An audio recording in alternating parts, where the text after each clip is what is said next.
नमस्कार दोस्तों, मैं हूँ उषा हरियाणा से। आप देख रहे हैं मिसेज हरियाणा लाइव। यहाँ मिलेगी आपको मेरी सच्ची और असली ज़िंदगी, रसोई से लेकर रिश्तों तक।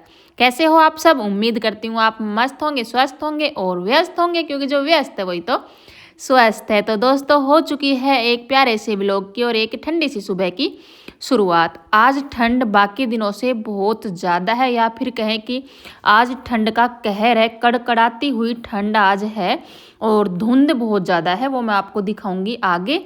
और आज है व्रत, सकट चौथ का व्रत है, जो कि बच्चों के लिए किया जाता है।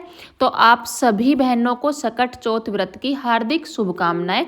वैसे ये व्लॉग जो है सकट चौथ व्रत के दूसरे दिन आप तक पहुंचने वाला है। तो सुबह का टाइम था, 6 बज रहे थे और मैं उठ चुकी थी, क्योंकि जैसे बच्चे स्कूल नहीं जा रहे हैं, आज अर्पिता को भी नहीं जाना था, उसकी भी छुट्टी थी। तो दोनों बच्चे घर पर ही हैं और सर्दी को देखते हुए आराम से उठी थी। तो 6 बजे उठी थी। मैंने सोचा कि आराम से उठ करके अपने काम कर लेंगे और ज़्यादा जल्दी उठने की ज़रूरत नहीं है। तो यहाँ पे उठकर मैंने गैस चला दी थी। मैंने रख रखा था पानी गर्म होने के लिए, जैसे मुंह वगैरह धोने के लिए। मेरा गीज़र ख़राब होकर के रखा है इन सर्दियों में। वैसे गीज़र लगाएंगे, लगाने का बोल रहे हैं, तो इसलिए मैंने एक टोपिया पानी गर्म कर लिया था। और मुंह वगैरह जैसे गर्म पानी से धो लेना तो ठीक रहता है। ठंडे पानी से शुरुआत ही अगर सर्दी की ठंडे पानी से करते हैं तो पूरा चिल्ड हो जाता है और फिर वो ये हाथ पैर बिल्कुल ठिठुर जाते हैं। तो यहाँ पे मैं अपना मुंह धो करके और ब्रश वगैरह सब करने के बाद, थोड़ा इधर उधर टहलने के बाद, फिर मैंने अपने आज के जो काम थे बाकी के वो शुरू किए थे।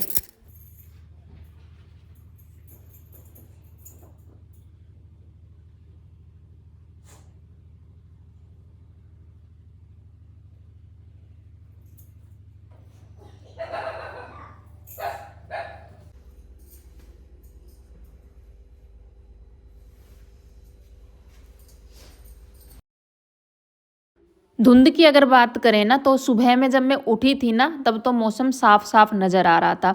लेकिन धीरे धीरे करके धुंध बढ़ती गई और ठंड, जैसे बताया, रिकॉर्ड तोड़ ठंड थी। सकट चौथ व्रत वाले दिन बहुत ज़्यादा ठंडी थी। और यहाँ पे मैंने अपने काम कर दिए हैं शुरू। आज मैं पहले नहाऊंगी नहीं, क्योंकि मेरा व्रत है, तो मुझे सिर वगैरह सब धोने हैं और आराम से नहाऊंगी। पहले अपने घर की साफ़ सफाई करूंगी, क्योंकि ना तो नाश्ता बनाने की जल्दी है और ना किसी और काम की। तो पहले घर की साफ़ सफाई करेंगे और बाद में फिर नहाना धोना, नाश्ते की तैयारी करेंगे। यहाँ पे मैंने शुरू कर दी है झाड़ू लगानी। कई व्रत ऐसे होते हैं जो सब जगह नहीं होते हैं, कहीं पर कोई व्रत होता है ऐसा, जैसे बच्चों के लिए होता है ना कोई व्रत, मतलब किसी ना अलग नाम से करते हैं काफ़ी लोग, और काफ़ी जगह किसी अलग नाम से करते हैं। तो आप लोगों के यहाँ सकट चौथ का व्रत किया जाता है या नहीं किया जाता है, ये कमेंट करके ज़रूर बताना। और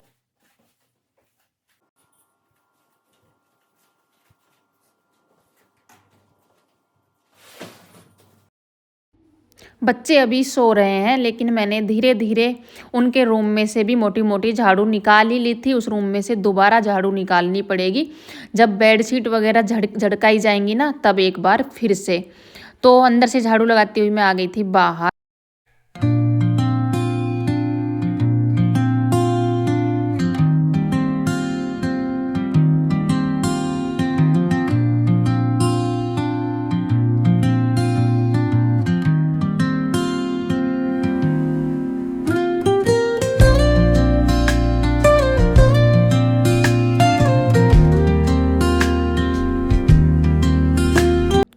एक बहन का कमेंट आया था, एक का नहीं बोलूँगी, काफ़ी बार ना ये कमेंट आता ही रहता है। आप लोगों का एक सवाल रहता है कि मैं शॉर्ट्स वीडियो में डालती हूँ सेम इन्हीं कामों की, घर के कामों की, वो मैं अलग से फ़ोन में शूट करती हूँ या फिर लॉन्ग वीडियो से ही कट करके बनाती हूँ। वैसे काफ़ी बार मैं जवाब दे चुकी हूँ इस बात का, लेकिन वो ये व्लॉग जब पूरा नहीं देखा जाता ना, तो बात समझ में नहीं आती है। तो मैं बता दूं कि मैं लॉन्ग वीडियो से ही शॉर्ट्स वीडियो एडिट करती हूँ। जैसे वीएन ऐप से ना एक ऐप मतलब वो आता है जैसे टिकटॉक का आता है, अगर हम टिकटॉक का लेकर के और उसमें क्रॉप करेंगे ना वीडियो को तो फुल स्क्रीन पर वीडियो हो जाता है। अगर आप करोगे ना तो आपको धीरे धीरे समझ में आ जाएगा, एक बार में समझ में नहीं आएगा, एक बार में परफेक्ट नहीं बनेगी, लेकिन जब धीरे धीरे कोशिश करते रहोगे ना तो परफेक्ट बनने लग जाएगी। और यहाँ पे मैंने पोछा भी लगा लिया है पूरे में, तो झाड़ू पोछे का काम मेरा ख़त्म हो गया है। और बच्चों की अगर बात करें तो बच्चे अभी तक भी सो रहे हैं और मैंने उठाया भी नहीं है। उठकर करना ही क्या है, अर्पिता को सिर्फ नीचे का जो बाहर का हिस्सा होता है ना वहाँ पे धो कर के साफ़ करना होता है, और बाकी इसका कोई काम नहीं है। तो मैंने उठाया नहीं था कि आराम से कर लेगी, कोई जल्दी नहीं है। बाकी झाड़ू पोछा मैंने इस रूम में भी एक बार कर दिया है, बाकी फिर बाद में देख लेंगे, बाद में कर लेंगे। उसके बाद नीचे की जो साफ़ सफाई का काम था, जैसे बाहर का जो रहता है दरवाजे का बाहर का, जैसा मैंने बताया वो अर्पिता करती है। बाकी नीचे का साफ़ सफाई का काम भी मैंने पूरा ख़त्म कर लिया था। और उसके बाद मैं नहा ली थी। जैसे आज लेट उठी थी ना तो थोड़ा लेट ही हो गई थी, और लेट भी क्या कहें, वैसे जल्दबाजी किसी बात की थी नहीं। नाश्ता भी आज मुझे थोड़ा बहुत ही करना है, बाकी मेरा थोड़ा बहुत नाश्ते का काम होकर के रखा है। और यहाँ पे बच्चे उठ गए थे और बाद में ना उन्होंने चाय ले ली थी और उन्होंने लड्डू ले लिए थे चाय के साथ में, जैसे गोंद के लड्डू बनाए थे ना तो वो खा लिए थे। तो नाश्ता अभी मैंने बनाया नहीं है। यहाँ पे मैंने साड़ी पहले ये पहनी है, आपने देखी होगी, ऑनलाइन मैंने मंगाई थी। अगर आप लोग मंगाना चाहें तो मैं लिंक डाल दूँगी। साड़ी बहुत ही सुंदर लगती है मुझे ये। बाकी मैंने इसका ब्लाउज़ इस तरीके का सिला है ना तो और भी जचती है। तो यहाँ पे मैं हल्का फुल्का मेकअप करने के बाद में और चूड़ियाँ पहन करके हो गई थी तैयार। तो अभी थोड़ी मतलब मम्मी बोल रही थी कि मैं बाद में देखूँगी, अभी थोड़ी देर रुक जा कहानी सुनने के लिए। तो मैंने सोचा बच्चों के लिए नाश्ता बना देती हूँ। यहाँ पे जैसे परसों में मैंने डोसे बनाए थे ना, इडली बनाई थी, तो उसका आटा बचा हुआ था और वो ना उठा नहीं था उस दिन अच्छे से, क्योंकि सर्दियों में ना अच्छे से उठता नहीं है तो वो रंगत नहीं आती है इडली डोसे में। तो वो आटा बचा हुआ था, एक बार जो इडली बनाई थी ना वो ही बनाई थी, बाद में वो ऐसे के ऐसे रखा हुआ था। तो मैंने सोचा आज शायद थोड़ा बहुत ठीक हो गया हो। तो बच्चे बोले मम्मी आज डोसा बना दो उसका। और यहाँ पे मैंने आलू उबाल लिए थे 4-5, और यहाँ पे मैं बना रही हूँ आलू की सब्जी, जो कि बेंगलोर में इसी तरीके से बनाते हैं साउथ साइड में, जैसे अब मैं बना रही हूँ डोसे के साथ में। तेल गरम हो गया था, उसमें मैंने कड़ी पत्ते, राई और प्याज डाल करके थोड़ा सा भून लिया था। उसके बाद उसमें ऐड कर दी थी मटर, और मटर को थोड़ा सा गलने के बाद इसमें ऐड कर दिया था हल्की सी हल्दी, क्योंकि इसमें हरी मिर्च ऐड की है, बाकी कोई मसाला ऐड नहीं किया था, मतलब लाल मिर्च वगैरह ऐड नहीं की थी। मिक्स कर दिए थे उसमें आलू, और बाद में ऐड कर दिया था कटा हुआ हरा धनिया। डोसे के साथ साउथ साइड में ऐसी ही चटनी बनाई जाती है। हाँ, इसमें दाल भी ऐड की जाती है, जो चने जैसी दाल होती है ना भुनी हुई, वो भी ऐड की जाती है। तो ये चटनी मेरी बन करके तैयार हो गई थी। और ये ना बैटर जो है ना थोड़ा सा गाढ़ा है, तो ये अच्छे से फैल नहीं रहा था, वरना डोसे का जो बैटर होता है ना थोड़ा सा पतला होता है और डालते के साथ अच्छे से फैल जाता है। और एक ये पैन भी है ना, ये डोसे का नहीं है। डोसे का थोड़ा आप लोगों को पता ही होगा, जो लोग इडली डोसा बनाते हैं, तो डोसे का तवा जो वो अलग होता है, तो उस पर अच्छे से फैल जाता है। लेकिन मैं इसी पर बना रही हूँ, क्योंकि डोसे का जो तवा है वो मेरा ख़राब हो करके रखा है। तो ये जो डोसा है एक तरफ से ज़्यादा सेका जाता है और दूसरी तरफ से वैसे सेकते ही नहीं है, लेकिन हल्का सा मैंने सेक दिया था। तो बच्चों को मैंने नाश्ता करा दिया था डोसे वगैरह खिला करके। मम्मी के पास फ़ोन किया, मतलब बाकी पूरी तैयारी करके, तो मम्मी ने मना कर दिया। मम्मी बोली कि ठंड बहुत हो रही है और फ़ोन में से सुननी है, तू सुन ले। मैंने तो सुन ली है यहाँ पे, और तू खुद से सुन ले। मेरा आने की बिल्कुल भी हिम्मत नहीं है, रज़ाई में से निकलने का मन ही नहीं है। तो भाई पूजा की तैयारी कर ली है और मम्मी के पास फ़ोन करा था। मम्मी बोली भाई मैंने तो लग रही है ठंड, मैं ना आऊँ। और ठंड की बात ऐसी, ठंड हो ही बहुत ज़्यादा रही है। देखो मैंने गेट बंद कर रखा है, इतनी ठंड हो रही है। मतलब धूप तो, लाइट भी गई, धूप की तो बात ही अलग है, और धुंध भी मतलब हट ना रही है। तो मम्मी बोली कि तू सुन ले कहानी, मैं ना आऊँगी, मैंने लाग गया जाडो।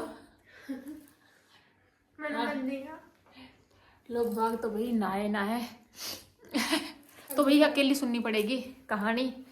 कमेंट मत ना करियो आपकी सासू जी कित गई, क्योंकि हमारी सासू जी को लग रही है ठंडी घर से बाहर निकलने में।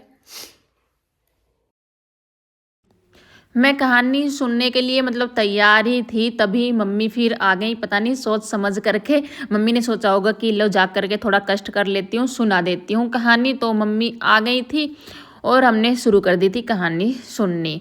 मम्मी ने पूरा मतलब स्वेटर शॉल सब ओढ़ करके बैठी हैं और उन्हें ठंड भी बहुत ज़्यादा लग रही है, इसीलिए मैंने गर्म कंबल बिछाया था, क्योंकि सर्दी है ना तो फर्श ठंडी लगती है। तो मैंने थाली तैयार की थी, उसमें थोड़े से तिल जो और गुड़ की डली, सिंदूर जैसा कि दिया और धूप और लोटा भर के पानी और गणपति जी की मूर्ति नाल उसमें रख रखा था। तो ये सब सामान मैंने रखा था थाली में। तो सबसे पहले कलावा अर्पित कर दिया था गणेश जी को, और मैंने अपने हाथ में भी बंधवा लिया था मम्मी से। मम्मी बोली कि मेरे हाथ में तो बंधा हुआ है, तेरे को ही बांध देती हूँ। और ये सब करने के बाद फिर हमने कहानी शुरू की सुननी, क्योंकि फ़ोन में ही कहानी सुननी थी, तो बाद में कोई वीडियो वगैरह शूट नहीं की थी। और बच्चे भी जा कर के अंदर रूम में लेट गए थे। तो इतना कहानी सुनने के बाद में जो लोटा है उसका अर्घ देते हैं सूरज जी को। वैसे सूरज जी निकल तो नहीं रहे हैं, लेकिन जिस साइड में सूरज जी निकलते हैं उसी साइड में मुँह करके अर्घ देते हैं, चांदी की अंगूठी हाथ में लेकर के। और जो दाने हम हाथ में रखते हैं जैसे जौ के और तिल के, उनसे ही अर्घ दिया जाता है। थोड़ा सा जो वो रहता है उनमें से बचा लिया जाता है, जैसे तिल और जौ जो रात को मतलब चंद्रमा को अर्घ देते समय जो यूज़ किए जाते हैं। तो यहाँ पे कहानी हमने सुन ली थी, चाय वगैरह सब पी ली थी, क्योंकि कहानी सुनने के बाद ही चाय पीते हैं। और मम्मी तो चली गई थी। और उसके बाद फिर मैंने सोचा तिल भून लेती हूँ। वैसे मन तो नहीं था खाने का, लेकिन तिल का व्रत है ना तो इसमें तिल खाए जाते हैं।